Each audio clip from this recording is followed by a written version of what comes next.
coming to that. Yeah, and I think we do need to lift. I think you're quite right. So you're saying you won't use that term anymore to describe What I say is that I don't think Mr Turnbull's, and go to your question about wealth, I don't begrudge Mr Turnbull his wealth. He had a successful career as an investment banker. Good luck to him. What I do begrudge is the massive disappointment that this seriously out-of-touch Prime Minister's policies are.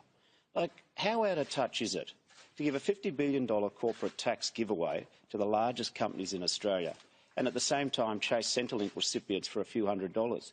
How out of touch is it to propose a $50 billion corporate tax cut, which the big banks will get $7.4 billion extra in their bottom line, and at the same time take money, family payments, from 1 million Australian families? It's not Mr Turnbull's wealth which is the issue. It's the fact that his policies are so out of touch. They're not creating jobs. They're not looking after Medicare. How out of touch is it to say that there's no real problem with the negative gearing rules and housing affordability in this country? It's Mr Turnbull's policies which show what he does. What's your response? Thank you. The South Australian Labor government has created a situation where that state, crying out for more investment and more industry, has the most expensive and least reliable electricity in Australia. That's a fact. And of course they want to blame it on everybody else. Well, I suppose they could blame it on the wind because it wasn't blowing yesterday. But you know something? The history is in South Australia, which does have a history of heat waves, is that when they have the biggest heat wave, there's no wind.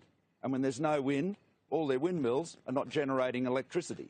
And they haven't planned for that. This is not an issue about the virtues of fossil fuel, one type or another, or wind energy or renewable energy. This is an issue about competence.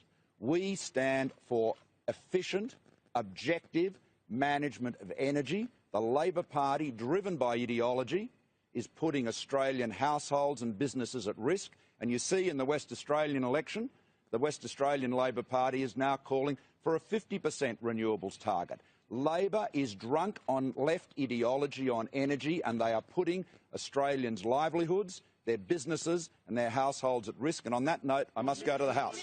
Shorten is a complete hypocrite. I mean, he wants to play the politics of envy, and yet he's been a sycophant to the billionaires of Melbourne for years and years. Everyone knows that. Everyone knows that. As I said yesterday, there's no union leader has tucked his knees under more billionaires' tables than Bill Shorten. And everyone knows that. And those criticisms rang true. And you know, the people who know him best are his own colleagues. They know he is a fake. He has no integrity, no consistency. He doesn't have a fair dinkum bone in him. Yeah, well, look. Let me tell you something. Let me tell you something. Politics is about many issues. It's about policies. It's about character. It's about strength of character. I back myself. I am my own man. I can't be bought by anyone. I don't suck up to billionaires. I look them in the eye, and when I need to, I take them on. Bill Shorten has sold his members out again and again, and they know that.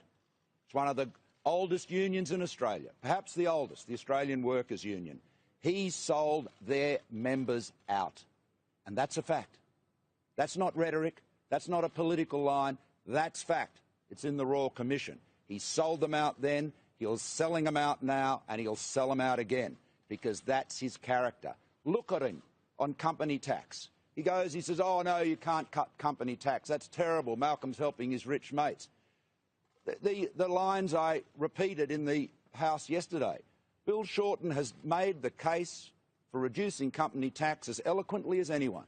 He will say anything to suit his purpose. Let's be quite frank. Bill Shorten does not have the character to be Prime Minister of Australia. He does not have the integrity to be Leader of the Opposition, to be Leader of the Labor Party.